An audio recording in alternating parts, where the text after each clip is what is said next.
People tell me, you moved from Norway to Armenia. Are you insane? It's bad form to show you're drunk. So you try to keep it together. Here, 3 days after, they're rotten. Which means they're fresh. That's a good thing. Yes. In 2009, I come across Cascade. I'm like, what is this? Stairs going to nowhere? And it was not even open. Welcome to Haylight podcast. Today I'm here with 3 other Armenians by choice, so we can talk about our experience in this country. I'm your host today. I'm Mathew Zein, founder and chief editor of Life in Armenia magazine and the author of My Life in Armenia book. And I would like to introduce our guests today. I'm Tim. I came to Armenia in September of 2000.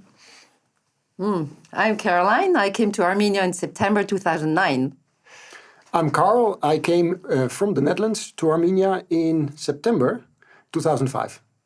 Amazing. So let me start by asking who learned the Armenian language? Who can speak Armenian here? բոլորին կարող է խոսենք հայերեն. You can speak Armenian? Այո. What about reading and writing? Reading, yes, but it's the most difficult for me. Writing, I love the writing, the handwriting, so I love writing. I've been here, by the way, since 2018. I haven't learned the language. It's probably one of the biggest mistakes. What about you? Have you learned it? Well, my handicap in that, I do speak enough Armenian to order a pizza or ask where the zukaran is or something like that. But I can't do a political discussion or a financial discussion or anything like that. But I get by in a social situation. But yeah, so. Carel. Well, yeah, I mean, I speak it and I read it and I write text messages on my phone in Armenian. But if it gets longer, then I cannot. You make me feel bad, by the way. Every time I meet foreigners who relocated here and learned the language, it makes me feel really bad because I haven't tried even to do it because they made it so easy to speak English. I mean, I arrived again, not nowadays. 2000, exactly. From 2018 until today, everyone is trying, even when I try to speak Armenian, they reply in English. And back probably 5 years ago, I tried and I learned some language. I was trying, I wanted to learn it. And I would go, for example, to the coffee shop and I'm like, today they're going to think I'm Armenian. I'm like, what is this? They'll be like, you want tea, sir, with cinnamon? I'm like, yes, can we talk in Armenian? Like, oh, would you like cake? Would you like sugar? And they forced me to keep talking in English nowadays, of course. Yeah. I keep saying that the reason I don't speak better Armenian is because I speak Russian. And so it was always like I start off the first 7 words are in Armenian and then I fall back into Russian. And I still do that today, which is unfortunate. But I had to make a choice when I decided to learn one of the languages spoken here, Armenian or Russian. Yeah.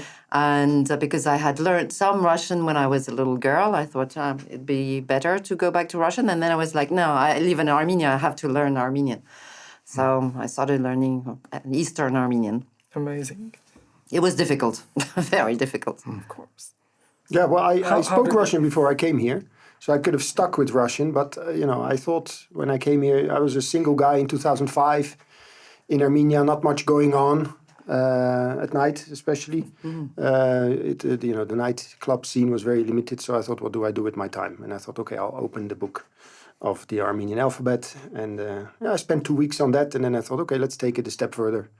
So I started with a teacher early in the morning, just with a fresh head, a couple of times a week, and then started speaking. But the thing is, Mathew, you have to basically start immediately, otherwise you get a life. Now I've started. I even hired there's a teacher because our kid is going to kindergarten this September. So it means we have to understand what's happening. And now my wife and I are learning Armenian. It's it opens so many doors. I mean, it's been a very good, I think, use of my time, and I'm sure of yours and of yours, Tim, because the doors just swing wide open if you speak. See people smiling at you, when they realize. And official doors as well. Yeah, I mean, people you get received on a whole different level if you speak few words. It was so funny. The other day I was in SAS. And there was a young girl at the cashier, and in front of me there was a guy buying something, and obviously they didn't understand each other, which surprised me. So the guy was Russian. She didn't speak Russian, surprisingly enough. So I made the translation between Armenian and English because he spoke English. It was really funny.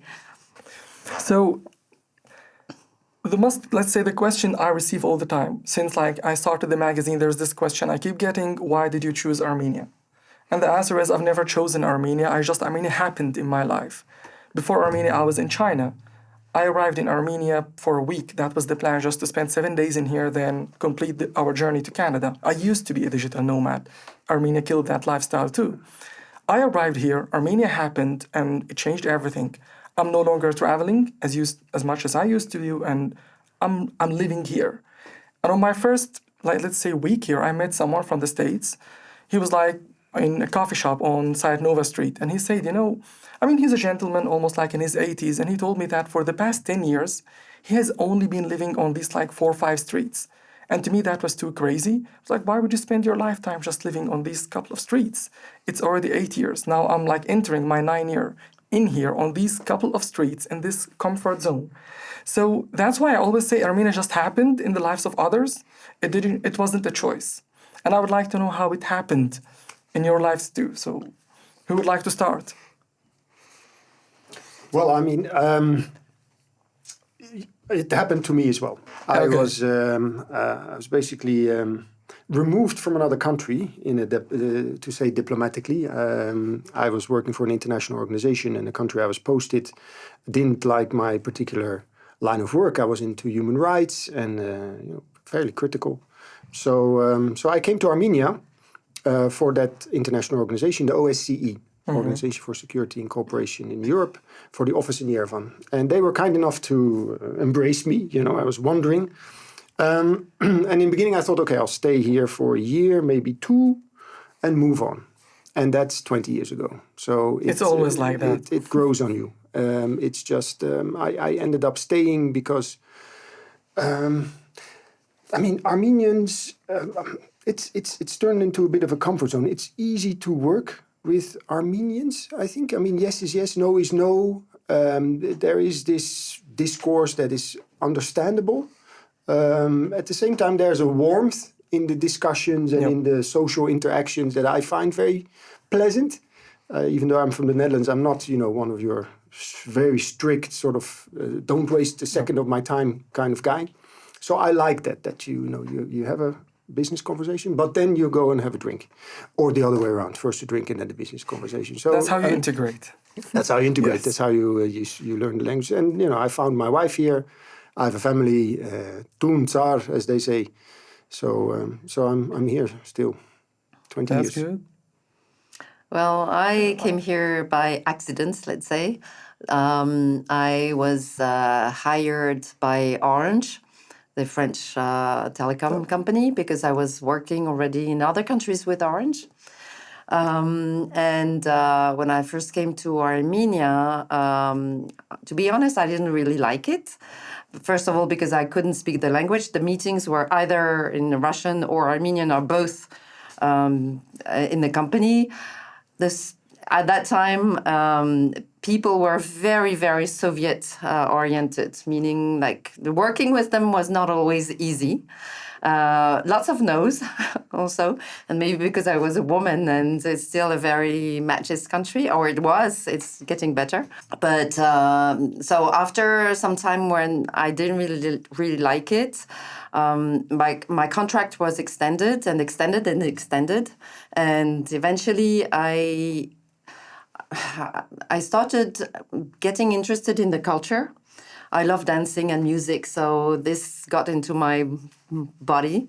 And by the time my contract ended, I knew I would come back to Armenia. I had to go other places to work, but I would always come back and started looking for an apartment, deciding that this would be my second country. So that's how it happened. You bought an apartment here? Yes. First biggest mistake, I never bought something. I was like, it's 1 year maybe 2 years. Only 3 years and we're leaving. 4, 5, 6, 7, 8, kid, 9. And probably for another 10 years now since my kid's going to school, but yes. What about you, Tim? Yeah, it kind of happened to me as well because I'm an American, but I had lived in Norway for 16 years. And then the organization I worked for was the Norwegian Refugee Council. And they came to me one day. I was in charge of Bosnia and Croatia at the time in their office in Norway. And I had been in the war in Bosnia. I had been in a war situation and didn't want to go back to another war. And then they came and they said, okay, we would like you to take over the office in Armenia and run the Norwegian Refugee Council here. And so I did. And I had a 1-year contract. And that was 25 years ago. And so it got stuck. I got stuck, but I don't mind being stuck because the Armenia we knew 20 years ago is not the Armenia we have today in so many ways. When I came to Armenia, gasoline was bought from glass bottles at the side of the road. Remember that? Do you remember that? Yes. Just glass bottles on the side of the road. And asphalt was difficult. There was no gas heating at all. There was no gas system. Water was difficult. And every time you wanted to rent an apartment, you always asked the landlord, how many liters are there in your bak, right? And so it was about the size of the bak in your apartment. That was the crucial element in renting an apartment. And I tore out the bak in my apartment a couple of years ago. So I actually own several properties here. I have a company here. I represent 2 countries here. I represent both Norway and Finland as their honorary consul. So I am thoroughly bound to this country. And yeah, I have my bad days. Yeah, I get frustrated. Yes, there's things that bug me, but this is my home and I intend to be here. So what can I say? Yeah. By the way, before arriving in Armenia, I was in China. And if I have to describe China like in one word, I would say magnificent with everything, like the infrastructure, the buildings, the technology, the development. It was magnificent. Then we arrived in Armenia for a week. And again, if I have to describe it with one word, I would say lovely. So that was like moving from magnificent to lovely. Like the 5-story stone buildings, the pink buildings, the tuff stone. That was 2018. It was very cheerful, by the way, good time. I didn't see any of the things that you're talking about because it was a different time. But it was very lovely. And we said, maybe 1 year. That's how I got to stay here. And I mean, that was let's say the first couple of days or the first couple of years now. And yes, I would like to know about your first impressions. How did you see Armenia? I mean, you just said a lot of things, but it looks like you had not so good first impressions. Still, you stayed. My first time in Armenia was April 1998. I was still studying, finishing my studies. There was a study tour from my university back home to the Caucasus, and we visited Georgia and Armenia. And Georgia... I'd been there already in 1990, and the Georgians have a way of presenting themselves and of boasting sometimes, but it's outgoing. And Armenia in April 1998 was rather subdued. It was still the greens were not out, the flowers were not blooming. It was not many cars. Yes. It was quiet. So I mean, lovely is a great place, a great way to present. I never associated Armenia with lovely. In 2018. In 2018, yeah. Well, I mean, if you're here on a summer's day, the first April time you 2018. Come. Okay. Yes. So I came 20 years before that. And so my first impression was a bit stern. People were, worried. They were. There was not so much exuberance on the streets, as you sometimes have now. Couples holding hands, maybe kissing. Yes. None of that back then. You still had the long leather-coated gentlemen with the pointy shoes. Pointy shoes. Remember those? The pointy shoes and the long leather coats. And the hair, very, very strange hair. And you saw a girl, it was cloning. They were all very, very long hair, high heels like that. It was so funny. And jeans, they were so tight, you were to think, how can they fit in there? And they were all the same. It was really strange to see in those days. And the leopard pattern. Remember the leopard pattern? Oh, yes. Yeah. Leopards were big, yeah. But I had the same impression. Well, I came in September or late September, and everything was closing down. So if I had one word to say in that time, it was kind of gray, and people were not smiling. Mm-hmm. It was really very sad. It was a sad place. Honestly, yeah. I flew in on the 4th of September 2000 was when I moved to Armenia. 5 suitcases. Packed up my life in Norway and moved to Armenia. I had 5 suitcases. We come out of the airport. That barrage of taxi drivers coming out of the airport. The old airport. The old airport. Yeah, you were just bombarded by people grabbing you. There was no Yandex, no Gigi, nothing. It was awful. And I got a taxi between Zvartnots Airport and the Ani Hotel in September of 2000.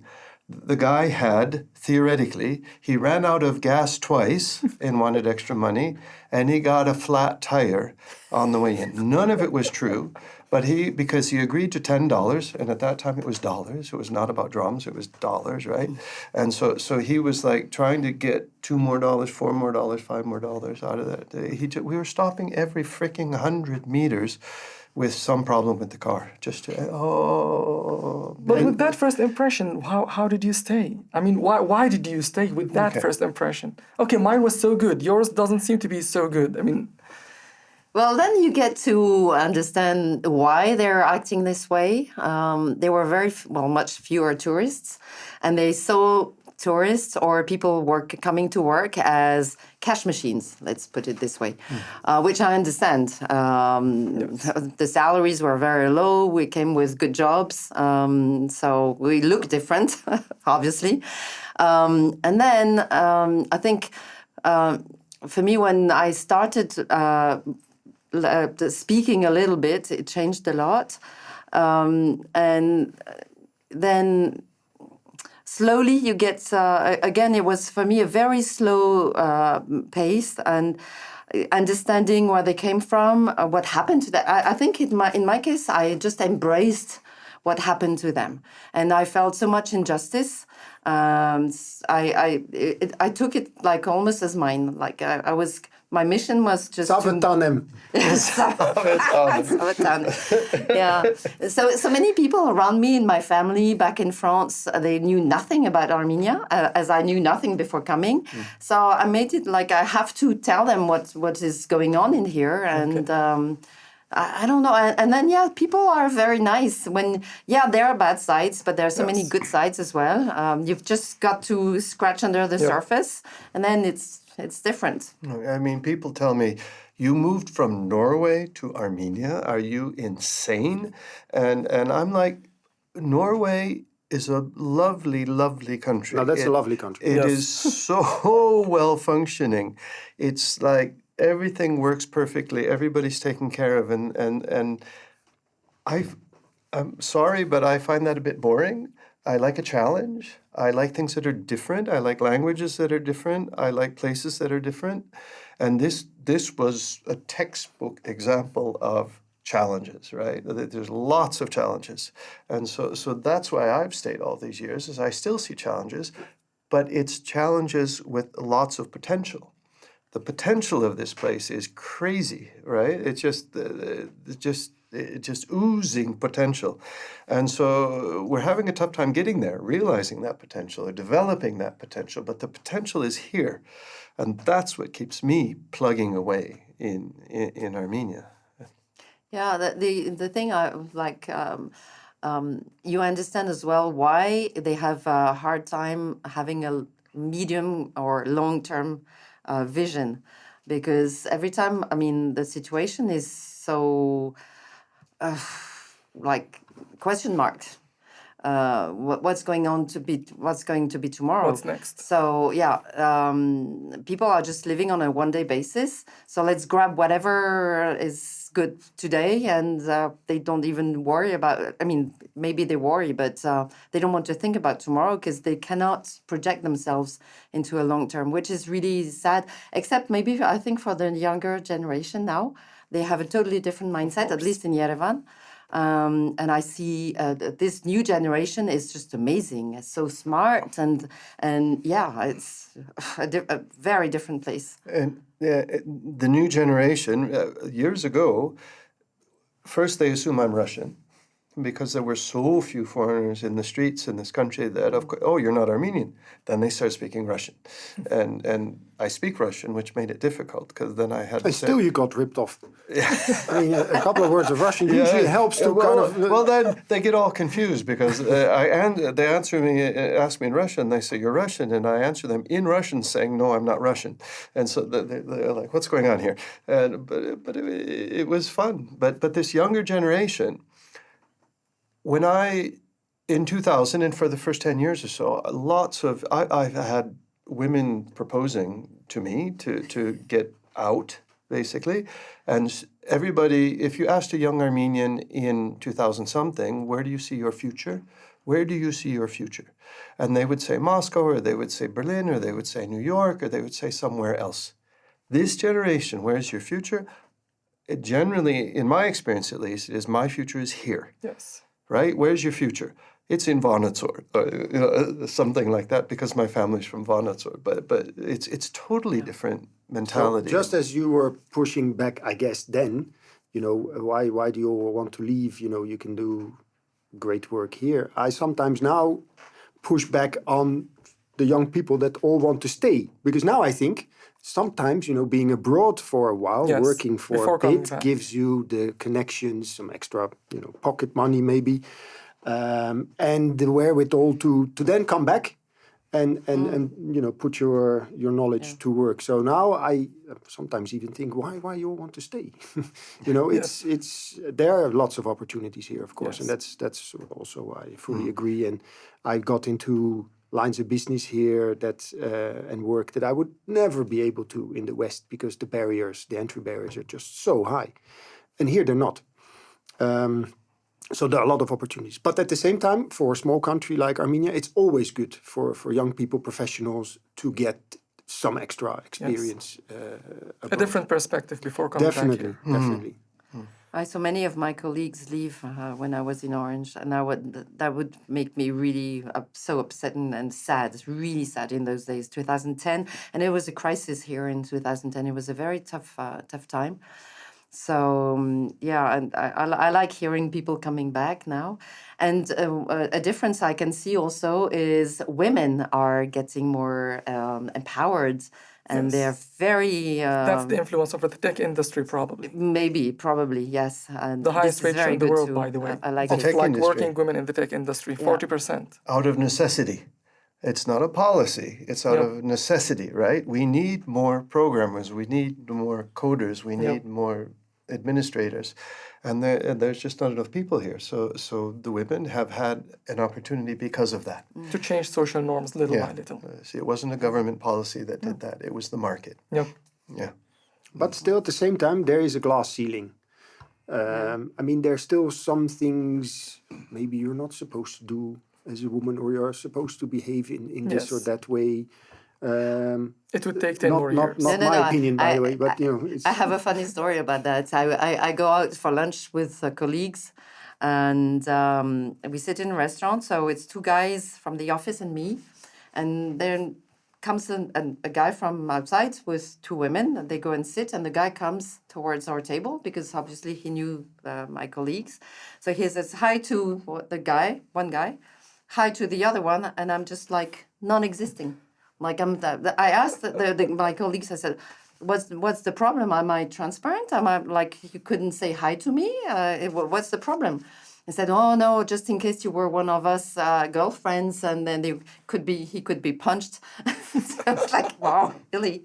Yeah. No, that sounds very familiar. I'm sure you had that too, Tim. You, in the old days, you would try to shake a lady's hand, especially in the beginning.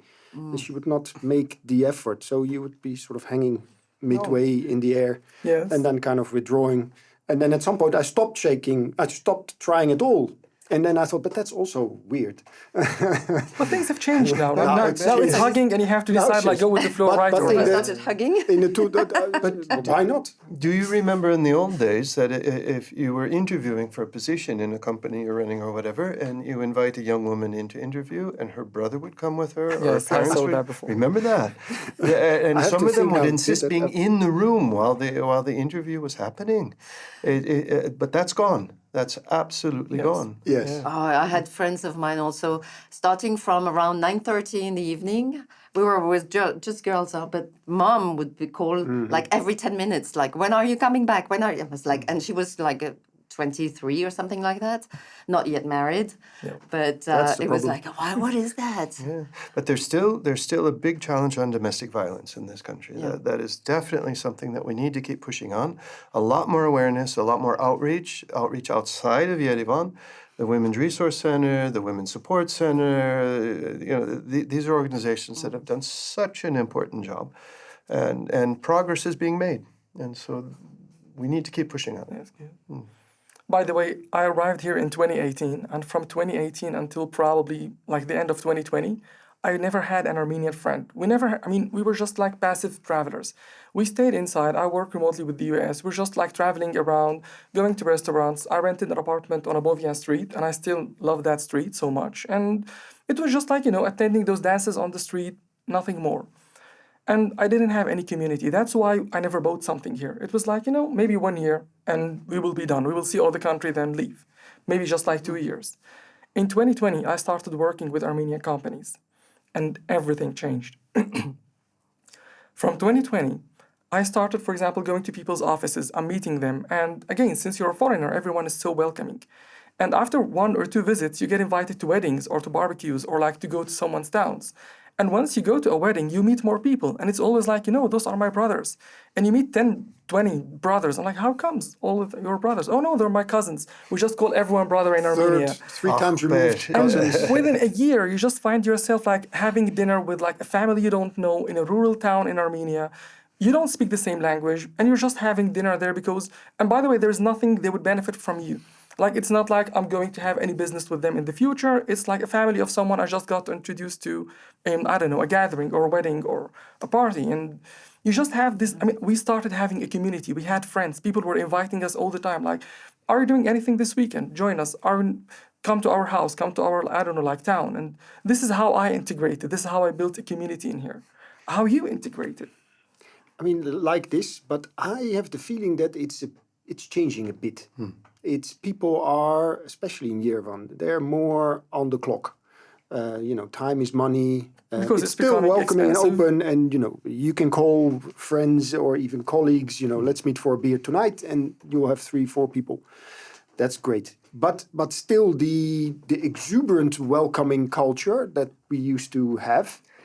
The over-aggressive Sometimes, Armenian hospitality, it's still not Georgia. as we it's used. Still not. That was the case in Georgia. Armenians were, thank God, a bit, but it's a bit more businesslike now. Maybe outside Yerevan, it's still like that. Yeah. Yes. 8 o'clock in the morning, and I'm out walking to work or something. 10 years ago, 15 years ago, empty streets, right? And I used to take photos of empty streets as the sun comes up. Now, 8 o'clock, the streets are full. So even co-working spaces have like people there. It's on the clock, as you say. Cafes on Cascade, I have friends, they wanted to meet in the morning to have coffee before going to work, and no place was open. Before 11 a.m. Yeah. So in my experience, I worked with younger people in Orange. Everybody was much younger than me. And then they got married, etc. They changed lives. So it was a bit different for me. And honestly speaking, it was a bit difficult also because, still they get married very young. So I had a difficult time like matching because I was more the age of my colleagues' mothers, but with such a different lifestyle and everything. So it was difficult to adjust.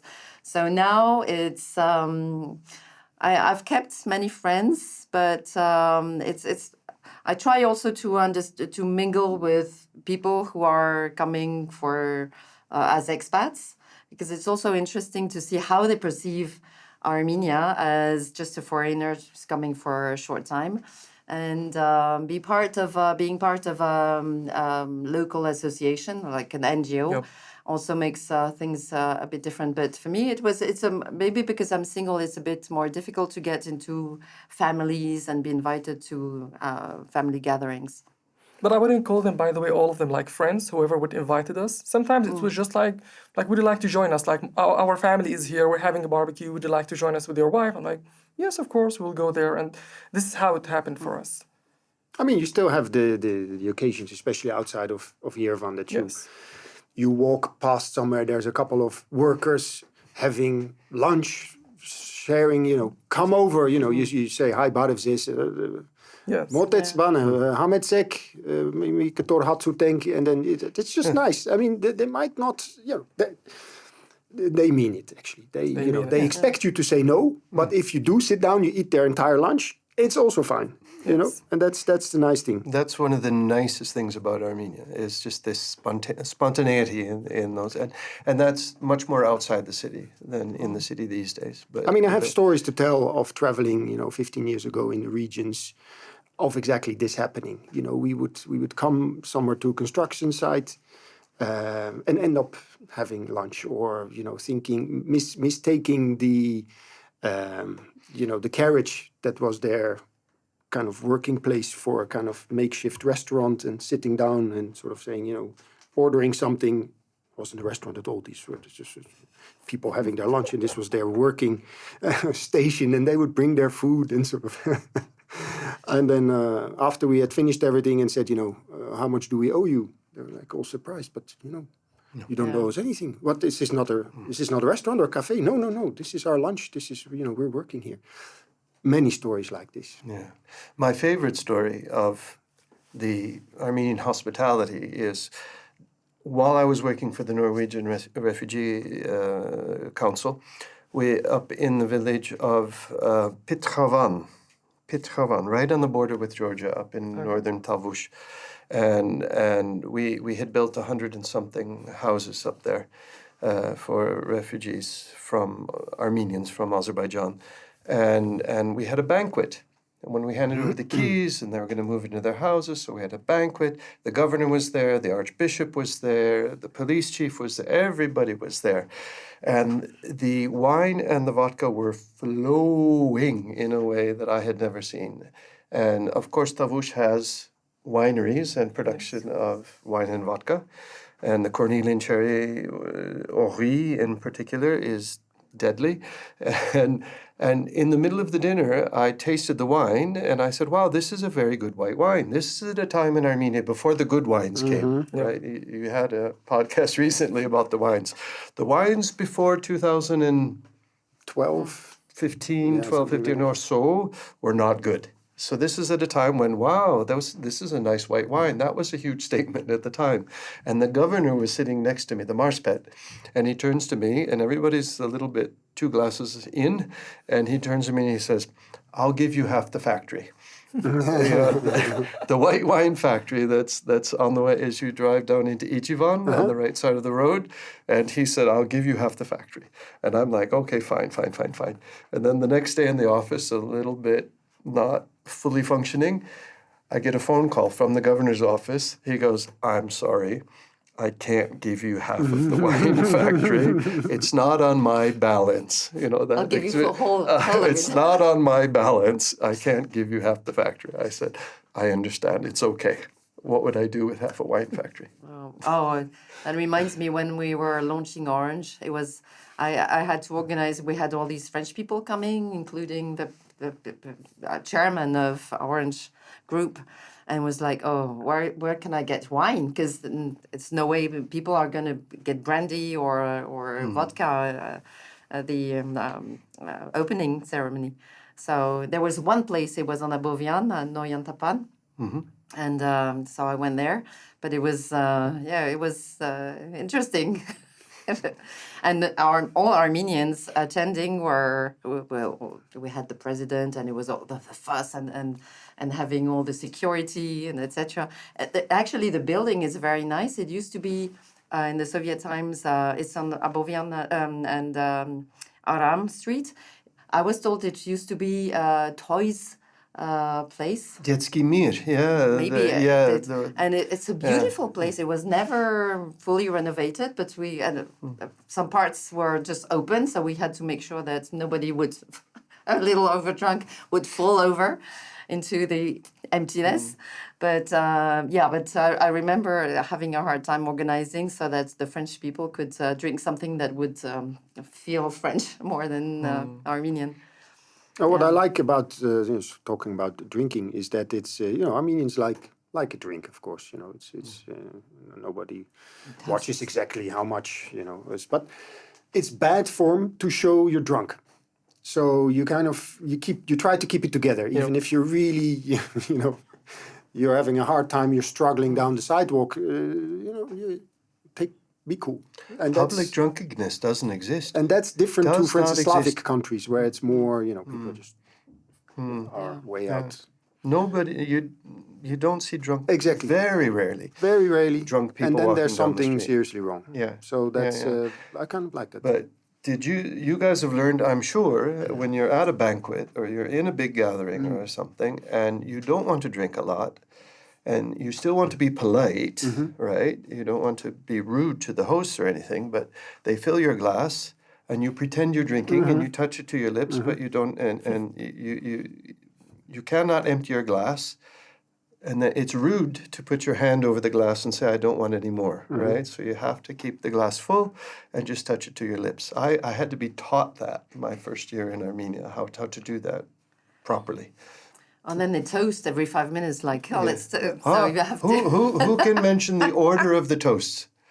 The first toast is Bar of Tesank, of course, to all of us here. To us, then to you. Then to you. And then they do... To me, right? And then where's it go from there? The third is to the women. To the women, that's what I know from Georgia. But it's the times have changed. But then the last one is to the to the cook, the one who prepared the food. But to those we've lost in war? No, that's somewhere along the way. That's somewhere along. And to parents, of course. And the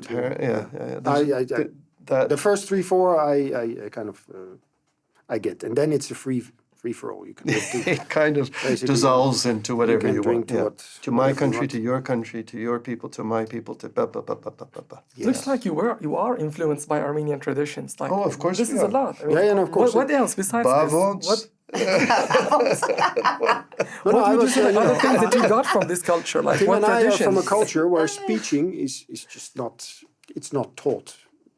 So the first time I had to give a speech here, it was actually in Georgia, but same culture in this regard. I had no idea what to say. I mean, I were just not taught in the Netherlands to say a toast, to stand up and say something more or less meaningful, not complete platitudes. And so I was like babbling away. I thought, that's stupid. I have to prepare next time. But you learn. So now I got into it. I always have something ready because I know next toast might be mine. So I'm already thinking, okay, and now I actually am in the position that I like having toast. So when I'm with my Dutch mates, up you go, say something. It's because the toasts are a way in a society that is not, was not in historical times, not so much governed by the rule of law. You didn't know, you couldn't enforce contracts. You had to really know who was, around the table. And that's when you do the toasts, because you get to know something about each other, and especially with a glass of vodka behind you. By the way, it was only in Armenia, like for the first time, that someone asked me, like, so how much money do you make? I'm like, is it allowed to ask these questions? Is it normal? In the old someone days, would say and like, how much do you save? I'm like, do you also care about how much do I save after I spend? And all these kinds of questions. Your saving quote. That was like something new. And I would say now, after like almost 10 years in here, I ask a lot of questions. And my wife says, I got this from Armenians. So whenever I start a conversation, I don't ask about money, but I ask a lot of questions about like, sometimes like personal details, because this is like the morning chit chats every morning with everyone. What is this? What is that? What do you do? What she does? How they do? How you did it? How she did it? And you just find yourself, now I enjoy these questions and these like conversations. So I would say this is something I got from like life here. You, Tim, or Caroline. I don't remember What having traditions? had these kind of questions, but again, maybe because I was a woman, and the attitude was very different. One thing I like, though, I must admit, is when Armenian men open the door of the car for you. They leave their seat on the bus for you, which never happens anymore in France. So that's something I enjoy. No, but to go back to your question, no, I was never asked these kind of questions. But I chat, I like engaging into conversations. Yep. And then, since at some point they understand I'm not Armenian, because my accent, because I learned here, they're telling me that I sound almost like an Armenian, a local Armenian. So, but at some point my vocabulary hits, yep. And they're like, "Oh, where are you from?" And then it changes the conversation, but in a very good way. Armenia changes us, of course, if you live here so long. We were talking about the self-depreciation, remember that? Yeah. That's, Self-irony. Self-irony, making jokes about yourself, it's kind of done in certain Western countries, Holland, Norway, UK, America to a certain degree. Definitely in Bosnia and Serbia. And Bosnia and Serbia. Oh, their self-irony is incredible. And it's less so here. So I would crack jokes a lot about myself, what I did wrong, and what a blundering fool I sometimes was, and But that's coming as well, I think. Yeah? More as we work together with these people that we work together with for many years in our companies and things, they get influenced by us as well. And just admitting that you've done something wrong was a challenge 10 years ago or 15, 20 years ago. Just saying, I'm sorry, I made a mistake, was impossible for somebody to say here. Yeah, and then you have to lead by example. If you lead a team, then that's also part of the learning curve, I think. I mean, on our own small levels, I think we brought some change also on our tiny levels by talking, by bringing some different management culture. I think we all have been in charge of teams. And then, it's, by the way, I have to say this, team is, it's my joke is partly in German, so I'm not sure this is the right form for that. So I will say it without outside of this thing. But the management when we came, and still in some quarters, is very Soviet. So it's still very much top down. I'm the boss, then you're the idiot if you work for me. If you're the boss and I work for you, I'm the idiot. We tried to change that, I think, and still are. It's delegation. And that's I've thought about it a lot. And the different approaches where I'm from, the management culture is you come somewhere and people have trust who work for you or with you, and they can lose it.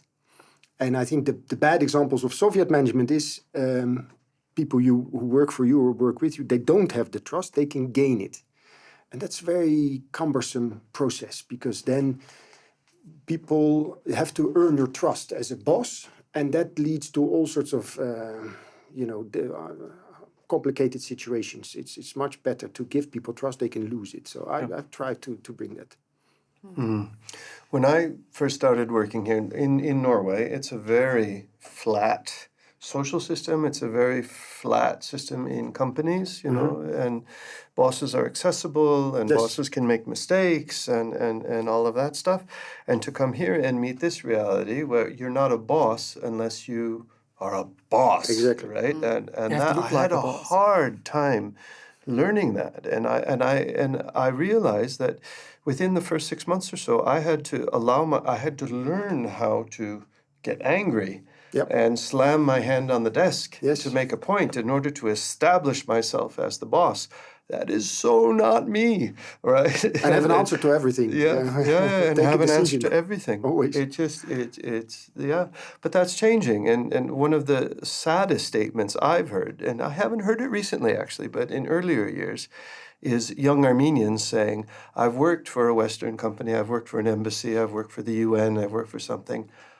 I can't work for an Armenian company anymore. Oh, but I hear that a lot still. You hear it still? Yeah. Still. Okay.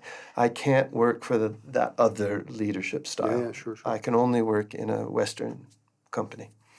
But I think for you it's difficult. we had so many people applying when we launched Orange. It was incredible. Everybody a lot of people wanted to get into the company. But what I must say, and we had a wonderful, wonderful CEO, really amazing. I mean, he taught me a lot as well, and he would try to remain quiet, calm, when obviously, I mean, people did some not even mistakes, but didn't even do their job, and he would, like, you could feel that he was boiling inside, but he would remain quiet. Everyone in the company who left Orange got a great position, either in the government or in private companies. So they all succeeded, really. So I'm happy to see that we made all these young people learn and grow and now having really nice positions in Armenia. By the way, whenever I'm like talking about Armenia or my life in Yerevan, like in specific, I always say that everything I say is biased because of the lifestyle that I have, for example, in here as a foreigner. Maybe for someone who was, for example, born and raised here, it's not the same lifestyle. Maybe if you have a local income, it's not the same lifestyle. If you ask me about, for example, like medical care in Armenia, I would say it's great because I can go to a private facility all the time. I've never been to, let's say, any other kind of facility. And that changes everything. So whenever I'm talking about Armenia, it's that perspective, that lifestyle. And I believe you also have the same thing. Like it's always about the lifestyle and the income that controls how you can enjoy a country or not, up to a certain level, of course. Yeah, that's true. That's true. But now if I compare, like talking about the medical system, I mean, I don't know, in your own countries, but in France, it's getting so bad. I'm like, almost like here, you can get access more easily to any kind of doctor and actually... get a good service. Yes, very good service. Now in France, you have to wait for 7-8 months to get a specialized doctor. Even with children, by the way, like I can get my child anywhere and like have to wait 10 minutes, 15 minutes, and it's like $20 like for the medical check and everything. So it's pretty affordable and like very good services. Armenians keep banging themselves on the head about the bad service here and there, but the healthcare is really not so bad. It's really good. Yeah. And this is one of the growth industries, I think, actually, is medical tourism. That people come here for dentistry, people come here for microsurgery, people various things, and that's one of the growth industries. So. I mean, many stories. You can go to a dentist the same day the problem arrives. You know, one of my teeth broke a couple of years ago. Excruciating pain. I need to come. Okay, come now. You know, and then you know it was a huge problem. Okay, now we're starting the renovation of your tooth. That same evening we started 10:30. You know, I mean that's just and it's affordable. It's affordable. You cannot get it for people with. Yes, a good income. Of course, yes. We do live in a bubble. I mean, that's true, but it is, this is affordable for I say relatively affordable compared to other countries. For most middle-class Armenians, certainly the dentist and, even hospitals. But life has risen. Everything has, the prices have risen here. No, and I'm not sure about the rise of salaries, because if we look at doctors compared to what we know in our native countries, it's very different. But many people around me are telling me that Armenia now has become quite an expensive country. It's relatively low compared to Western countries, but not even so. I mean, if you you go to the supermarket, I compare prices all the time because I have 3 kids. You need to look at prices. If you look at at a box of cornflakes, it's double the price here as in the Netherlands. Double. I mean, but if you look at fresh vegetables or in the season, then I stopped going to the supermarkets. season, but the quarter season of is the short. price. Yes, well, that's because of they course import. Do you remember when we would go to a supermarket like 10, 15 years ago? There was nothing. I mean, like lines of vodka, you could, tons of brands. But if you looked at, basic food, either there was none, if you saw anything that you liked, you had to buy like a bunch because you never knew if there was they would be When there we came, there weren't the following supermarkets. week. If you wanted peanut butter in 2000, you had to bring it yourself. Oh, that was If you true until wanted 2015. mayonnaise in 2000, you had to bring it yourself. And the day Toblerone arrived in Armenia, we had a celebration. Yeah. Yeah, things have changed, and I think maybe I've seen also many more new brands coming since many Russians also came to the country. And I like actually the fact that, I mean, I'm so sorry for everybody from Lebanon, from Syria who had to come to Armenia, which is it's a strange understanding that in the first place they had to leave Armenia previously. But it gives what the Armenians call color. I think it's very good it accelerates the changes in Armenian society. Because when you see Russians in the street, you know they're Russians. I mean, the way they look, but particularly young people, they're like more like fancy, hip or yeah. And I think it's very More good. sportive. I like it. I like the way it makes the society change as well. Do you still shop from supermarkets, or do you shop from local stores or small places? I shop from the GUM, by the way. Like when it comes to meat, to vegetables, everything, I would go there. The GUM, Maybe what is first that? 2 years it was from Never been these. there. To the GUM? The GUM? Yeah, the I one- live outside on the edge of town. I do shopping Never in been markets. to Goom? There's so many I places. love the previous GUM, the original GUM. There was an original one? Yes, in front of the Blue Mosque down. that's a Pakshuka, supermarket that was now. Pakshuka. That was such. Pakshuka. Now it's a supermarket, It right? was the GUM. It was a GUM, yeah. Yeah, and now they put it on You the have other side. Zoom, that's now Tashir, I think. On the They've It's the one destroyed next it. to- They've destroyed the arch. That was a historical monument, and they put a supermarket where's in the it. It's next to Tashir Mall. There's like this big building where you can find That's a lot that's of a like hot meat, topic. vegetables, and like this Yeah, that's street the GUM. next to it, cheese. Ah, So first 2 years we were buying On from Tigranets? supermarkets. Yes. Yeah, And then we started Tigranets. buying from the GUM. Now even like But the that's just a villagers, market, they no? know me. Like we don't speak, but they know me in person. Like I see them, they know what I want, and it's just like And the they friendly faces in the they morning. pile it all up in pyramids. Yeah. For people listening and who are not, I mean, like if you are living in Europe or in the US, you buy a bunch of apples. They can stand. You can leave them on the counter, and 3 weeks later they're still good to eat. Here, 3 days after, they're rotten. Oh, Which means they're fresh. That's a good thing. Yes. Yes, it's No good. fertilizers or very much less, and food has a very different taste.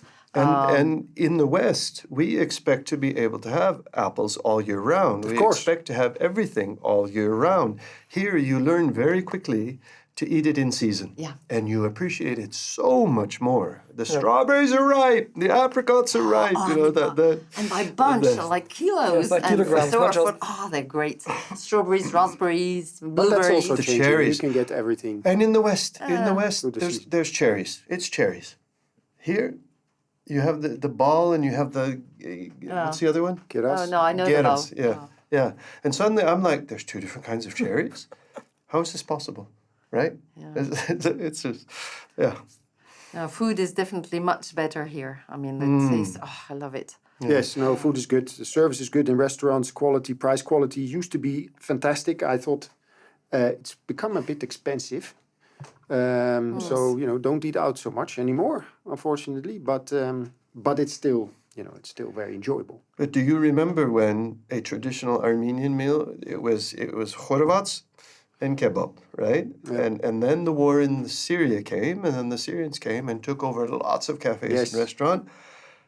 Hummus didn't show up in Yerevan until the Syrian war, and now you can get hummus and falafel everywhere. Yes, in the yes, city. and to So high the kitchen is quality. really diversified in recent years. You sure remember, and you also, when Sarian was only a computer shops. Yeah. What was the first restaurant first cafe? The bookstore up the stairs. In Sarian. In Sarian, the It was- first cafe. It was the book. You Vino. could have a coffee and read book. In Vino. In Vino was the first. No, the second one. The first one existed. Really? Yes, the bookstore I- existed. I can There was a remember cafe when- with books upstairs. And Oh, the small one. The small on the left side as Yes. you go out. Yes. Yeah. But I can remember walking down there when Invino opened and thought they're crazy. Yeah, they're crazy on this They're street. crazy. What are they? Nobody comes over here, right? And now we have the wine festival, which is like the best festival ever. Yeah. Mobbed that wine festival. It's amazing. Yeah. Now you have a lot of co-working spaces, even like on Sarian Street. It became a place for tech enthusiasts. Ground a place zero? for- yes, of course. Yeah, many places. I like it. No, it's very nice. It's amazing. Yeah, well, I started before I came to Armenia. I was in Georgia, and worked there only for 2 years. And then Armenia used to be cheaper, Yes, a lot cheaper. a lot cheaper. I mean, back in those days. I mean, of course, it's a bad comparison. I mean, everything was France was cheaper, Norway was cheaper, but you could really eat very well with $10 or even less. And then slowly but surely it got more expensive. But it was only until starting 4 or 5 years ago that it really got expensive. I thought Armenia. My first apartment was $375, by the way. Apovian Street, like very nice apartment, very nice balcony, and It's 1,200 today or something. And more. And more. Yeah. But you remember when a half liter of beer, Kotaik, was the first in Kilikia? Those are the only two beers that were Sure. half liter, 500 drams. Yeah. And 500 drams was not. Now exactly. the dram is a lot stronger, so it's Yes. even less than 500 drams today. Yes. So, and what cafe in the city? Well, I think you're a newbie, so you don't know. But what cafe in town do you have the cheapest coffee cup? The cheapest cup The of coffee. traditional cheap. The Haikakan. Haika Kansur, Which, no, I wouldn't. Merodi in the park, in Opera Park. It's the traditional cheap coffee place. It's Wow. No, I didn't know that. Yep. Talking about coffee places, the only thing since I spoke no Armenian and my life was a misery when I first came, to be honest. Well, but we worked like 20 hours out of 24 for the launch. So it was little time to enjoy the city. But I would go into the streets, and the only thing I could do is get into all these stores, which at the time were selling copied music and DVDs. And I would listen to every single kind of music that they had. So I bought every kind of Armenian music, which is really amazing. So jazz, rap, rock. So I have I made a whole like a really nice what do you call it? Collection? Library, collection of any kind of Armenian music I could get. This was amazing. And Armenians are incredibly talented in terms of music and In general. artistry. Yeah. You collected music to cope with the first years, right? I went to the art vernissage, as it's called, in the is it? What's it called? Sarian Park? No. It's on Marstots. Marstots, across from the opera. I forget the name of it. Anyway, that's the art vernissage, right? I collected like 100 paintings because I had nothing. I didn't know anybody. There was nothing else to do. There was not a lot of electricity or water or anything, so I would buy paintings on the You weekends. didn't go to the other vernissage, the big No, one? that didn't have. It has paintings, but I lived at the Cascade, so I would go, and I just every weekend because I didn't know anybody, I had nothing to do, so I would buy paintings. I still have them all over my apartment. Wow.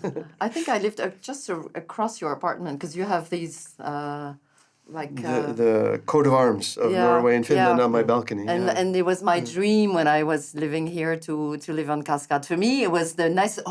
But that was also an incredible story. So in 2009, I come across Cascade. I'm like, what is this? Stairs going to nowhere? And it was not even open. And people dancing down. It was just The last there was Friday of the nothing. month. That's why The I last say Friday of the month. that was something That's I an saw on the first day. amazing People were thing, dancing, holding hands, the It was circular not. dance. And I like, took. does this happen every day on the street? Like, yes, then I'm staying. But it was Last Friday frozen of the month. open. That's why I said it's lovely. It was like people dancing, sunny, flowers, and very cheap. Then why not? Why leave? That is such a joyous thing, the dancing. He passed away, the guy who was organizing that, but they're still continuing it. But that isn't, and my balcony is right above that, right? And so Yeah, I you just have go free out. concerts all the time. I have free concerts all the time. I go out there, I film, I post it, and yeah. The joys of living in the center. I live The a little joys bit of out. living- My air is a bit fresher though. That's That's true. but But you get We'll come traffic to that. jams now. yes. unfortunately yes. For again, the first 15 years I was in Armenia, no traffic jams, or very few. But When I arrived, I was like one of 6 Land Cruisers in Yerevan, and there were no stoplights. Right at that time, there were no stoplights. There was no electricity for. It was just drive wherever you want. then you got the Hummers. Remember those? And the Hummers, oh my God, the Hummers that kept killing people, yeah. The Hummers. Yeah. That was a status symbol for horrible. for Yeah, that. yeah, horrible. and The nouveau yeah. riche. And those plates, special plates. Oh, yes, with, yes. And people 1188. remember that was national sport, was looking at the numbers on the license plates and seeing which of the old oligarchs, Exactly. the clans they Deputy head of belonged police, to. you know. 88 was Zein, and 10 was whoever, and I remember that. Yeah. But I feel nostalgic about 2 things now. So I feel like, oh my God, like I sound like really old. The other day I went to the metro and my token were not available anymore. Yes. It was turned into a piece of paper. I was like, oh no, give me one. I want to collect it. Okay, And the bus, the marshrutka, I loved it. I mean, it was crammed but it's great to have these new big buses, but it's something different. I was like, I liked also my old Armenia, my old Yerevan. and the skvazhniak that will kill everybody. Oh, yes. If the window is open on the marshrutka, the draft, right, that will kill you, according to older women in That's Armenia. a preoccupation. Right? Skvazhniak. Hankarts. Chikapi. Kami. Yeah. But can I just ask you, you guys, do you have Armenian passports? Yes. You have an Armenian passport? Yeah, I had my nationality 2 years Are ago. you able to register for this new Telcel Oh, I haven't mess? tried. Yeah. This is a big discussion everywhere. A lot of people are talking about. No, but I am not able complicated. with my U.S. passport to get that I'm not bloody able. Telcel With my thing to function. residence I card. have stopped using the metro as a result. I walk 5 kilometers to work every Me too, morning, by the and way. 5 I stopped kilometers. register for the Get the same tickets. reason. No, I Yeah, have, you're I have principled principles. about it. Telcel says it's possible, and it's not possible. This is very annoying that Telcel does not. We are nowhere near a majority, but you cannot use your foreign I passport. mean, it's just the private companies, not the government. You can take it higher up. They're selling something that doesn't work. Well, I'll try with my Armenian passport and I'll tell you if it works. I don't know. No, but there's Try really it, no need. try. I mean, this is another thing. For so many years, for like 15 years, I've had diplomatic status for a bit, but then for years not. And I didn't have a residence permit. I just had my Dutch passport. Nobody ever asked for anything. I kind of thought that was normal. Then I realized it's really not so normal. Actually, at some point they want to know who's in the country. But there was not an issue. I never had anything, and I probably still would get away with that. I now have a residence permit, but I don't think. I don't think I really need it, to be really honest. But you leave. My Dutch, my Dutch driver's license passes no problem. I've been stopped by the police for a couple of times. Dutch driver's license, no worries. I mean, this is. For a long time, I thought, this is part of the welcoming package. Come. No one asks you for anything. We don't just ask live any freely questions. and go back home. But there's an extreme benevolence towards foreigners. Extreme Benevolence towards foreigners. Especially, the Western kind, maybe. You're put on a pedestal, and this, I'm ashamed to say, but I benefit mightily from it. Still do. Yeah. And I renewed my driving license. I have an Armenian driving license as well. And so I went to the police station, and then, they start asking you for your first name, last name, and your dad's name. And it was like, and the girl was like struggling on her computer, and eventually she said, "Can we skip your dad's second and third names?" It was so funny. Yeah, that's a whole can of worms. The name thing. I'm not sure if you had that, Timothy. But which part of it? like you have to have translations of your passport for official use here, and they never asked for my residence permit, but the translation of the passport. And then my second name is Chris. But then, is it the K? With, the or the K. And, whatever, Yes. But then you rather quickly learn that this is a big problem. You want to buy an apartment, You must have one name all over the country. Exactly. So I spent quite a while sorting these small mistakes out, because then at some point they did the same mistake with my first name, Carel. And then my middle name, and this sounds familiar. And then I have 3 children. I want my daughter to French names. They all have. So my youngest is Caroline. This is Dutch version. No, cannot be Caroline. So we had to apply to the Minister of the Translation Service of the Ministry of Justice to get a piece of paper that Caroline was allowed. This wasn't, illegal or anything. So with that, we went to the ZACS to register her like that. So the naming issue is still. One of the most. I have a company that it's a job creation foundation, right? And one of our most iconic products is Christmas ornaments of the Armenian letters that are hand painted, illumination painting, right? That we sell tens of thousands of those every year. And we're always fear and trepidations when foreigners come into our office and they want to buy, I'd like to have the Armenian letter for each one of my grandchildren, right? Mm-hmm. And their names are John and Jeffrey and Jessica. And I'm, oh no, here we go again. And is it the J? Is it the J? Is it the...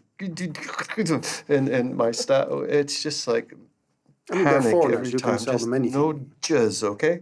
We just do the David. We can do David. Okay. So let me ask you, what's one thing, that you really like about Armenia today? Forget about Armenia like in September 20 years ago. Mm-hmm. Armenia today, one thing you really like about it. To me, it's walkability. I can still walk like for hours every day, and that's something I enjoy like really much. And I consider that as something I do out of passion, walking every day. Security in the streets. That's one thing. I walk at 2 o'clock in the morning. Yes. Not even thinking that anything could happen to me. I just love it. It's great. Yeah. I walk over today. I can check my phone. I think I'm at about 14,000 steps today. And that's a normal thing for me. Because I live at the Cascade, and my office is at Sanssouci David. That is 5,444 steps, depending on how tired I am. And yeah. But the most, for me, what gets me really emotional about, what I really like about this country and where we've been and where we are and where we're going in this country is, as the Honorary Consul of Finland, I traveled with the Finnish ambassador up with the EUMA, the EU monitoring mission along the border. And we were in a small village with the observers in the village of Hachtanak, of all villages, Victory Village. Mm-hmm. And what they do is they just drive on a small side street and they stop and talk to people. This is community relations work, right? And there's this guy and he's standing there, he's building his garage, carpenter, whatever. And among many questions, the ambassador asks, so what is the difference between your neighbor, Azerbaijan, and Armenia? And he said, without any prompting, he said, our elections are free and fair. Theirs are not. Mm-hmm. We are a democracy. They are not. And I just, I about cried. I mean, that was just such an amazing thing that this is not a theory that other people are talking about. This is something that people in small villages around the country are truly feeling, that we are a democracy here in Armenia. We have free and fair elections, and my vote matters, which is not to be taken for granted as we observe elections elsewhere in the world these days. Yeah, no, but at the same time, there's also a certain disappointment, of course, in foreign powers that were supposed to come to the aid, protect the fledgling democracy. But I wanted to say something similar along the lines, that there is, I've been here since 2005, and there is something in the atmosphere that's different. It's more open, it's more ambitious, it's lighter, notwithstanding... More inclusive. More inclusive. I mean, there have been bad shocks since the revolution and, wars, and that's on the downside, of course. But overall, I think there's more an idea of there is opportunity. It's more open. It's more lighter. There is chance for participation, meaningful, and to get ahead in Armenia for Armenians. I think they have also the ability, although they have suffered a lot and it's still in the back of their mind, but when they have fun, it's genuine fun. Yes. And they love dancing and they love singing. And it's something they can teach the world. It's a big gathering and yeah. How to make a formal event joyful, like how to bring dances to a formal event, like to a tech event, how to make it like joyful again with people dancing. Yeah, that's very nice. And another thing I like also about Armenia, maybe because it's small, maybe because of all that, but they keep their identity. We've lost it in our own countries. It's I don't know. I don't feel it in France anymore. I thought the French would be the last to lose their identity. Oh, no, unfortunately. But here it's so present. It's something I really like about them. And for example, 10, 15 years ago, until the war in Syria, actually, if people spoke a different Armenian, Eastern, Western, or the Iranian, or the whatever, that local Armenians would react to that, and you're not from here, this is not the real Armenian, and the real Armenian, and the goodness knows Western speakers think that's the real Armenian, but now... But the debate remains, until today. The debate remains, but... It's become completely normal to hear lots of different kinds of Armenian in the street, and nobody blinks an eye, right? Mm-hmm. It's okay, you're Syrian, or you're Lebanese, or you're American, or you're French, or you're whatever. Armenian, it's all part of a bigger family. You still have sometimes the question, I get it less than before, but the taxi driver will ask me, what do you think? Are we European or are we Asian? And then I have my answer ready, of course. I say definitely European. It's if you look at how the state is structured, if you look at the individual nature of people, the values, very individualistic. I think we all agree. That's definitely more European than Asian.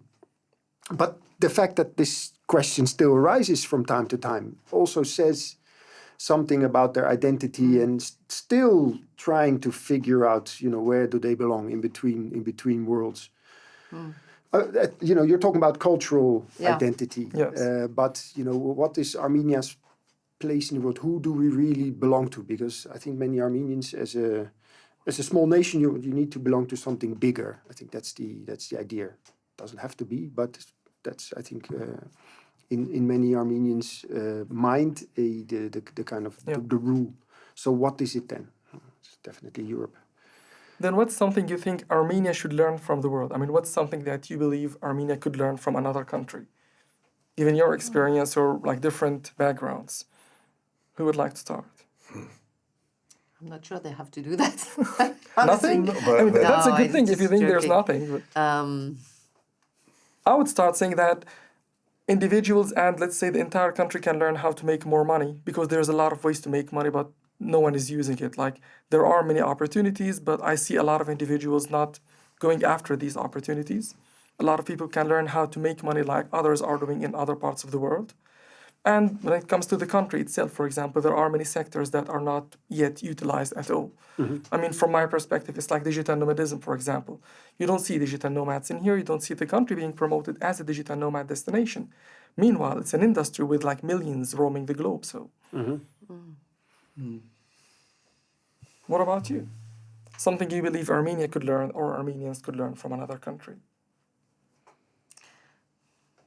I don't know. I'm getting now very critical about how societies are moving into the Western part.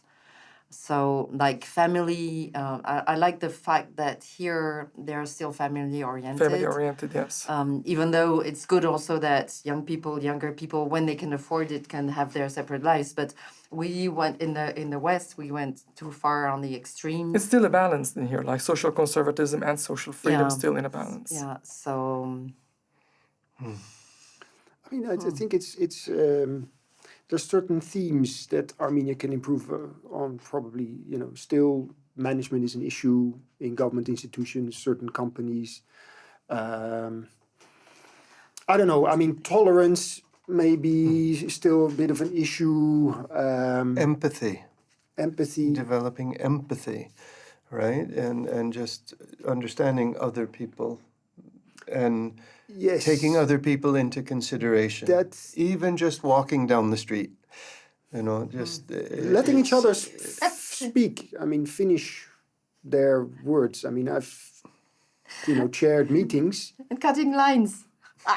That drives me crazy. That's a lack of empathy, right? It is not. You get this. I have to. Sometimes I'm like looking at them like, are you kidding? Just go back. It's self-centered. Armenians can be self-centered. I mean, you can also see that the culture of volunteerism is not developed. Yeah. Well, you see a gorgeous apartment, and then you open the door to the stairway. Well, that's not mine, so it's not important, right? This sense of community. It's difficult to really It's about us. pinpoint It's it. not about me. It's about us. But I've seen that in other countries as well. So it doesn't. Of course. It's because the system doesn't work. Because in new build places, you have this system like community. And then it works. Yes. And people pay into the system. But no, for me, it's also one thing, but it's more governmental. It drives me crazy that I don't want to mention is it government, municipality, whatever, but or the greed only, I don't know. But people don't understand that if you want tourists to enjoy coming to Yerevan, you've got to stop just destroying what makes Yerevan unique in terms of architecture, etc. And they've destroyed so many nice houses to build ugly towers, empty. Because people cannot afford the prices of these new buildings. And it makes, of course, Yerevan used to be a village. If you look back into history, Erebuni was the capital. It was a village.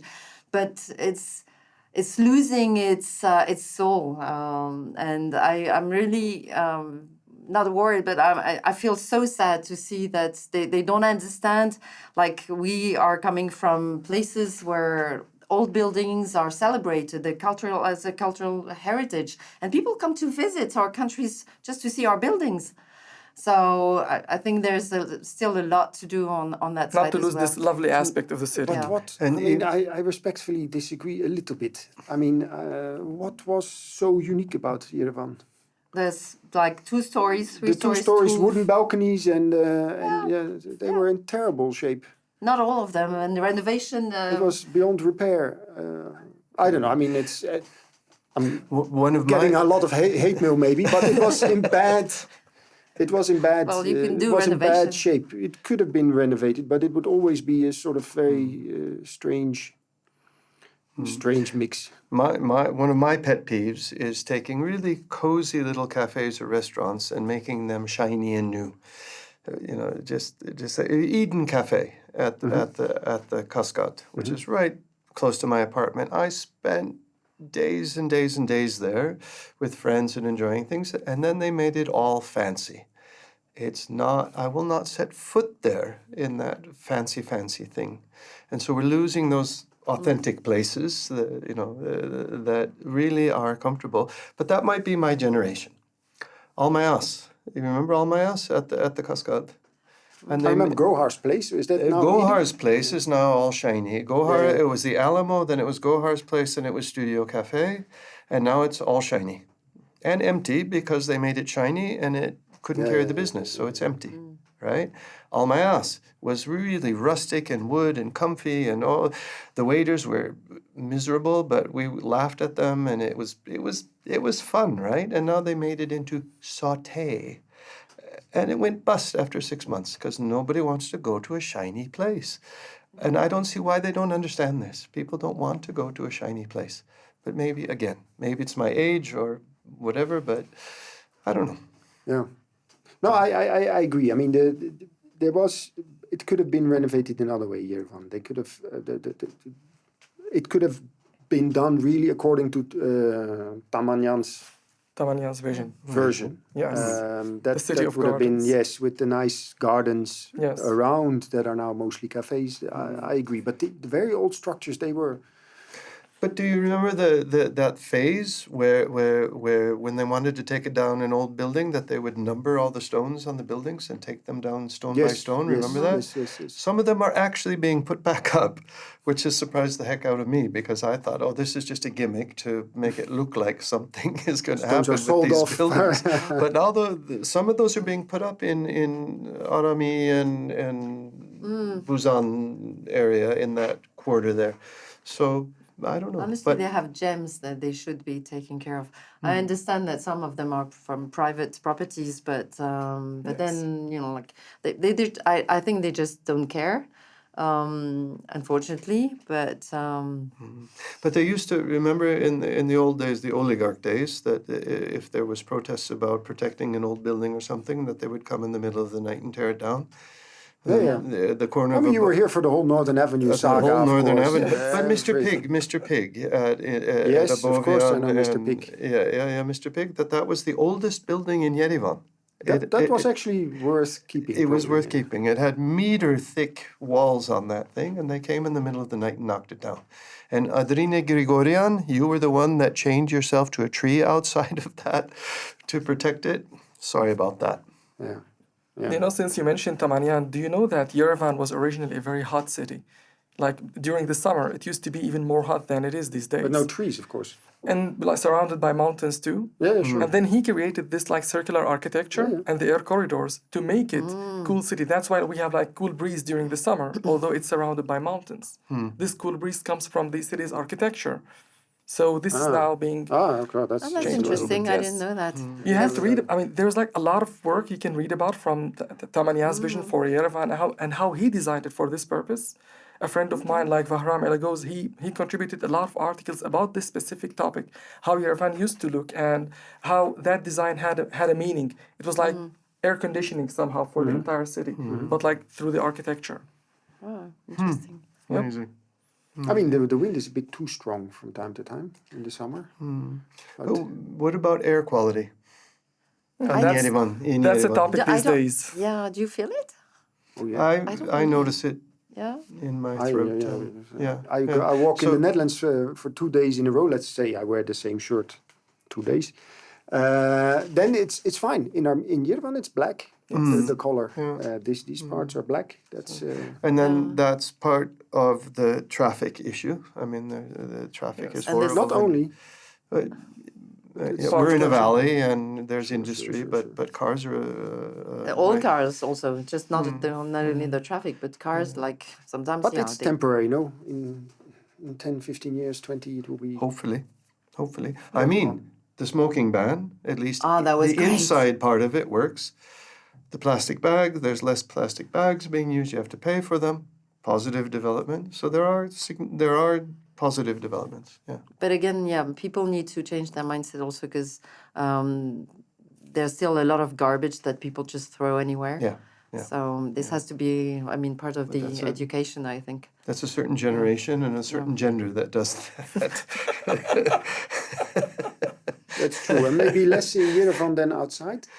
Sorry? Not sure. Maybe less in Yerevan than outside. Not sure. In Gyumri, it's I can see posts there are organizations just cleaning the rivers all the time. So it comes back and back. So no, maybe it's still a problem. Generalization. So let me ask you one final question. Since you've been here for a lot of years, what's your, let's say, tip for successful integration or successful relocation for those considering to come to Armenia, considering to relocate with a family or alone, considering to come here? What's the one tip that you believe is okay, this is what you should do so you can stay or you can enjoy your time in here? What's the tip? I'll blow my own horn. Learn the language. Okay, that's good. I was going to say, like, don't live in like the foreigner's bubble. Try to have local friends. Don't just like look for people from your country. But yes, learning the language is probably... I mean, that's difficult anyway. If you're Yes. from Holland or Norway, then you would have one friend for the rest of your life in Armenia. But it's. I guess it still would help to speak a couple of words. I think for me, it's just do not compare with where That's a you're good coming one. from. Yes. Embrace the new and learn from, and be open-minded and it's another great place in the world. It's not the only one, but it's if you come with a positive mindset. Stop complaining about yes. everything. Stop trying to fix everything or pretending to be trying to fix everything. Yeah, I mean, if you're a don't move my cheese person, you're going to have a problem anywhere if you leave your country. You have to be flexible. You have to go with the flow. You have to let some things that you can't control just go. And you can't change culture. That's a slow process. And I think some aspects should be changed in the culture on litter, gender issues, etc. But you just have to embrace, as you say, and be flexible. I'm just realizing that one thing the four of us have in common is that we've lived in many different countries before coming to Armenia. Yeah. So understanding that, we faced other issues in other countries, other cultures, and probably coming here, we already had this open-mindedness to just, it's the way it is. Either find a solution, try to fix it yourself, but don't complain about it without doing anything. Yeah. Again, potential. This country has enormous potential. Yes. In the city, in the regions, enormous potential. So Still like a blank sheet, I would say. If you focus... After all these years, there's still so much that Yes. opportunity. Yes. And you just have to, and it doesn't require the enormous amounts of money like in the West to do it, or the mountain of legislation and Yes.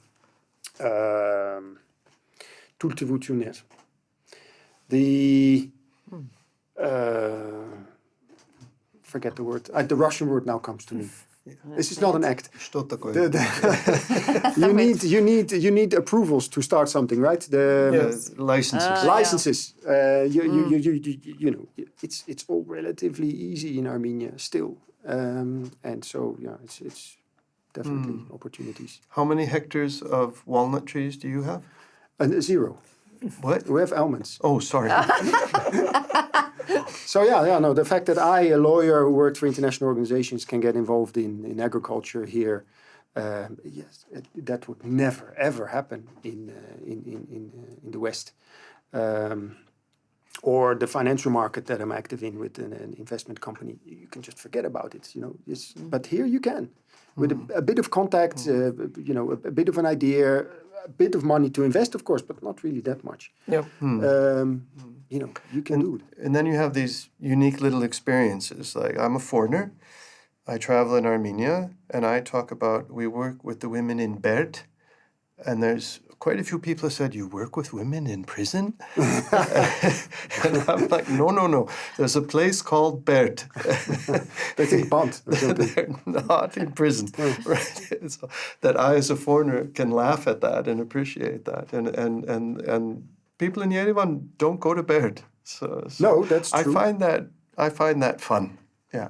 Yeah. No. Oh, yeah. Although the country is small, they hardly know the whole country. Yeah. That's true. Yeah. How many Americans have been to the Statue of Liberty? Same principle. Yes. Same principle. But Armenia is much smaller, of course, so it's not a huge trek to go to Goris, but most people haven't been. By the way, given what you said, when I started Life in Armenia magazine, I received a lot of questions about how do you fund it. Even received a lot of grant offers, like, would you like to get some grants so you can fund the magazine? I'm like, no, it will become profitable. It's I can see the potential. It's a market, an industry. You just wait. You just give it 1, 2, 3 years. And then within 3 years, it became successful. It became profitable on its own, just because it's an industry that no one has thought about. Digital nomadism as a sector. Again, it was just like a blank sheet. It's been talked about. I remember even some very lightly. some TED Talks years ago, but then it was never picked up. Yes. No, definitely. Potential. Medical tourism. Yeah, I mean, Medical tourism. definitely. Yes. Potential. Things are at a high level. The services. Agriculture. I mean, lots of agricultural opportunities. Yes. You're biting your I tongue. mean, Armenia has issues, of course. Transportation is a problem. Yes.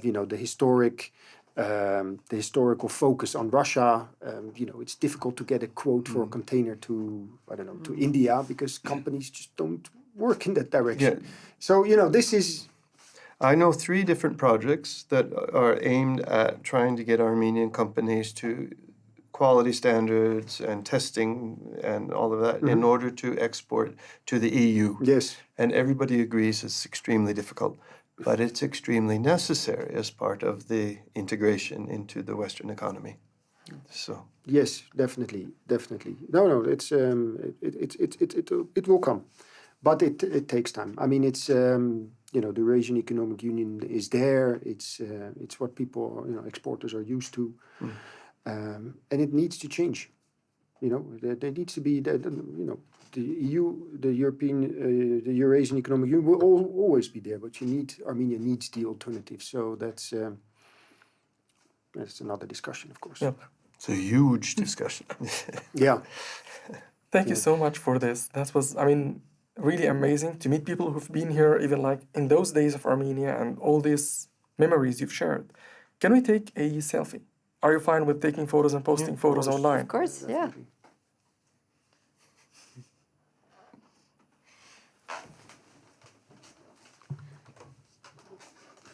And that's the name also of the show.